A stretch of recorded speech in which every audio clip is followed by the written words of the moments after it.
Clutch players. Are they born, or is a skill that can be trained?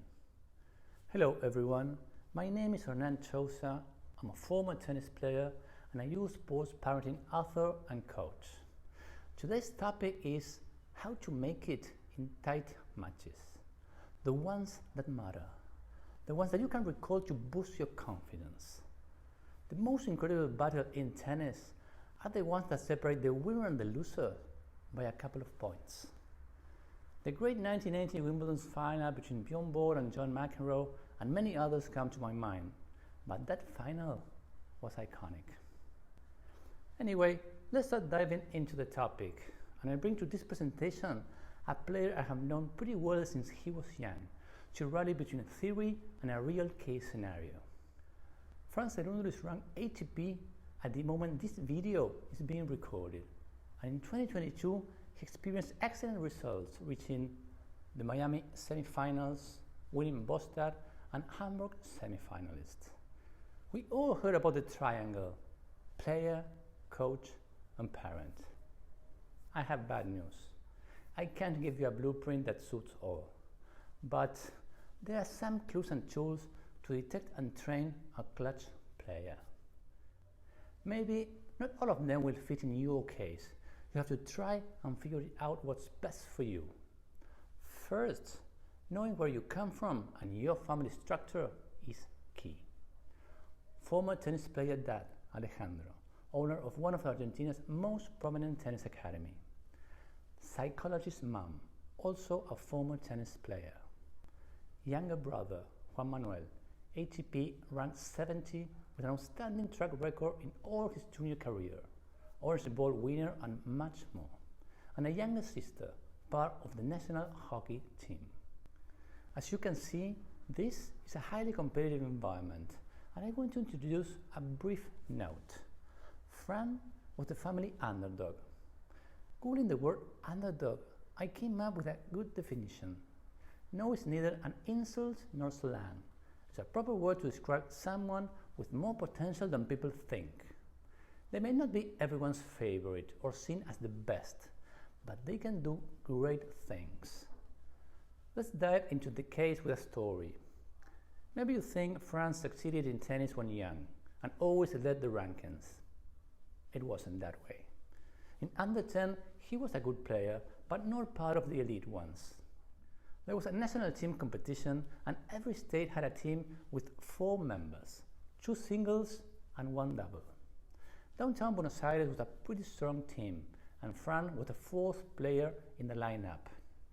The competition started with singles number 1, followed by number 2, and later with the doubles.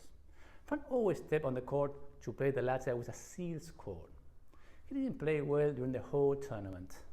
Anyway, the team made their way to the finals, and something weird happened. They split the singles point, and doubles decided the game. He has a pretty good height right now, but he was small and playing against taller guys back then. The match was tight, and the Buenos Aires team was set up and 5-4. Fran was serving, and the score was deuce. As we all know, in under 10 and under 12, the odds are against servers, and he will probably lose that game. But that wasn't the case. The underdog came up with 2 aces in a row to clinch the match. You can see him at the bottom of the human mountain. That was the first clue that he could achieve great things. A tennis career path is a long one. It looks more like a marathon than a sprint. And I want to introduce a concept of a tunnel. COVID-19 had changed tennis, and we are now in the eye of the storm where, despite Rafa Novak with all the issues he has to deal with no vaccination decision, there isn't a clear leadership. Trophies and huge prize money are there for anyone who dares to go for it. But before approaching such a conversation, you must go through a long tunnel. And there is a crucial point where many players quit, have doubts, and panic. It's in this moment where they don't see the light at the end of it, and they aren't sure why they're there. They focus on present results. Let me share some advice for kids and parents. Forget about present results and put the daily grind. Present results aren't important because they are a consequence of past decisions. If you keep walking, training, and doing the things you need to improve, we will arrive to the other side. One main issue is that there's a place waiting for us, and visualizing is a key practice. We all heard about it. I did when I was a pro, and regretted not using it because believing that you can achieve something is a previous step to achieving it.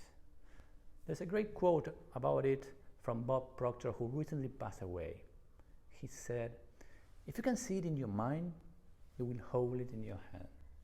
Maybe at the very beginning, when you visualize a specific outcome, you feel weird and not worthy of achieving it. It all changes with practice. American philosopher Jim Rohn has a great quote about success. He said, "Success is a very few disciplines done every day." If you repeat the practice, there will be a point where you will start feeling comfortable about it. The next stage is when you embody it. You become the action and walk as a top player. This isn't an overnight process, but an amazing shortcut to mastery. We all have a thermostat about what we can achieve. Sometimes you see a certain player that can make it to the top 100. Maybe he landed there for a month to return to his former ranking. Perhaps he has the games and the skills to become better, but he doesn't have the mindset to be where he wants to be. As a former tennis player, I spent several hours on the court. Are they important? Yes, of course. You need to polish your game, work on your strengths, and improve your weaknesses. But there's an amazing work a player can perform outside the court that will bring great benefits and move smoothly through the rankings.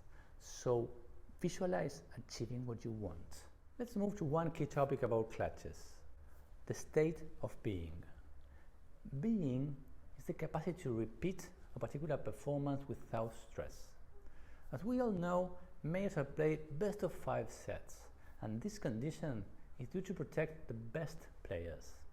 Maybe you can win one set in a Grand Slam tournament against Rafa, as Fran did in latest Wimbledon, but winning 3 on the same day, that's weird. We all seen the final and we perceived 2 different beings. Novak was focused, calm, and committed the whole match. On the other hand, Kyrgios did a great game till one point, where he burned out, and from that moment, the battle was over. Nobody can be in such situation for a more extended period of time. Another great asset players have is the skill of avoiding temptation and repeating the same place over and over. They continue doing what is working for them. And if you pick a racket and play just a fun match with a friend, you will know what I'm talking about. Several ideas come to your mind and you randomly pick one. Champions limit the options to perform and do their job precisely and continuously. With a rush and pause, they deliver. Another underestimated topic is calendar selection. A career is built brick by brick. And despite the superstars who can avoid some stages due to their extra talent when young, models have to take the long way. And what I mean by this is taking all the small steps in the competition journey. Fran did it all. As I already said, he wasn't part of the top players when he started, not even close. And his father made him always play tournament according to his tennis level. Junior caps at the very beginning, when he was 8 years old, under 10, under 12, and here is an interesting thing. Even though he didn't make the main draw in the nationals, he did play the qualifiers. He also played interclubs, a fantastic team experience for an individual sport. I've seen too many coaches who, at age 15, made their players compete in under 18, futures, and tournaments that don't match their tennis. And I think, what a far more way of avoiding some pressure, because the odds of winning are very low. Also, parents grab about their kids playing at an upper level. I prefer seeing my son fighting a tough match than being beaten easily by an older player. There's a nice story about Fran. When he finished high school, he didn't know exactly what to do. Even though his tennis improved, he didn't pursue the pro career and landed at South Carolina State University. Maybe he looked at his brother, who was achieving amazing things, and thought he wasn't worthy of pursuing such a career. Something strange happened. He arrived during the fall season and was recruited to play the #1 spot. He played some preparation tournaments and he didn't feel comfortable. In a different culture, the college experience wasn't as expected, and he experienced a turning point and decided to become pro. But he didn't tell anyone about it. Without telling no one, this 19-year-old guy bought a ticket to return home and phoned his parents to fetch him from Buenos Aires airport. You can see it as an impolite decision with his college coach and institution. We can relate to that, but what I mean here is that he had the courage to, no matter what, follow his dream. And that is what great competitors do. They take risks and go for it. It would help if you had an extra courage to face Rafa at Wimbledon center court. Before stepping onto the court, Rafa roars like a lion behind your neck and intimidates every opponent. That was another clue. Fran had some of the skills the good one possesses. Returning to the calendar is a live tool because you can play upper or lower tournaments according to your player results. Let's clarify with Fran's example. He won the Gstaad ATP semi-finals in Hamburg. The US Open hadn't started yet when this video was being recorded. Still, he will skip the first ATP at Washington to begin the North American season by playing Montreal, Cincinnati, a week off, and be all in for the US Open. He's already ranked 24 and doesn't need to defend many points, so he can skip one ATP, rest and train the week before, and face the US Open in great shape. That's what I mean with a live calendar. It shifts according to results, recovery needs, and players' confidence. Hopefully, when you watch this video, Fran is still playing the tournament's second week. Another asset in Fran's development provided by his father was the kind of training and competition practice. He called that controlled anarchy. We as parents want to be all set, well designed, amazing courts and balls. If you watch our kids playing with a lower level one, we don't hesitate to complain and maybe switch academy. Why not? Let me tell you something. Tennis isn't perfect out there. Your kid will have to fight to earn a spot in the elite, so he has to be comfortable with the uncomfortable. If your kid received 3 warm balls delivered to a rough clay court where bounces are random to play an underrated opponent, you will probably get mad at the coach. That's what I mean with controlled anarchy. To experience different situations where things are out of your control and you have to figure out how to succeed. If you practice like this, tournaments will be far more manageable. Michael Jordan's documentary film proves it. Check it out and you will see firsthand what MJ did in practices. He was constantly pushing his teammates to create match situations. Some of them got angry and some had fights with Michael, but everyone said that they succeeded that way. Now, there's a key issue for parents and mainly for coaches. It is to trust the player. Trust his or her feelings. And I want to share another Fran story. I think was the turning point in his career. After dropping off college, he talked with his dad about starting playing some tournaments, but more important, about his game. He used to be a tactical player, putting every ball in the court, outstanding defense, heavy topspin forehand, great forehand drop shot, and a good serve, like most clay court specialists.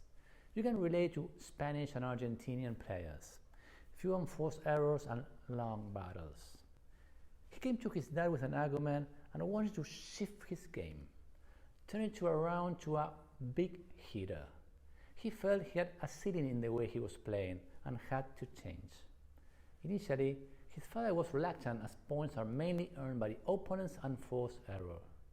Anyway, understanding France's position was pretty firm, he said to him, "Okay, let's become a hitter, but you can't settle in the middle. You must be a great one, dropping bombs all over the court." They shifted their game, and now Fran is one of the players with the more forehand winners on tour, and is the kind of player a tennis fan would buy a ticket to watch. So, as you can see, trusting a player is key, because deep inside, if you follow your intuition, you won't miss. So, as you can see, trusting the player is key, because deep inside, if you follow your intuition, you won't miss. So, it would help if you are ready to listen and create the environment for it to emerge.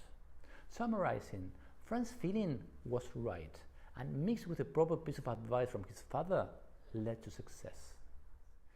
Finally, I can't emphasize enough the importance of other interests besides tennis. There are many examples of obsessed champions like Vilas, Nadal, Coria, and many others, but there's a life after tennis. The day has 24 hours. After 8 of sleep, there are still 16 to fill it up. Technology is a huge ally for it, with online courses and college careers. There aren't right or wrongs, but when you fill your mind with diverse inputs, you can make a better decision. And in fact, tennis is about making decisions every 4 seconds.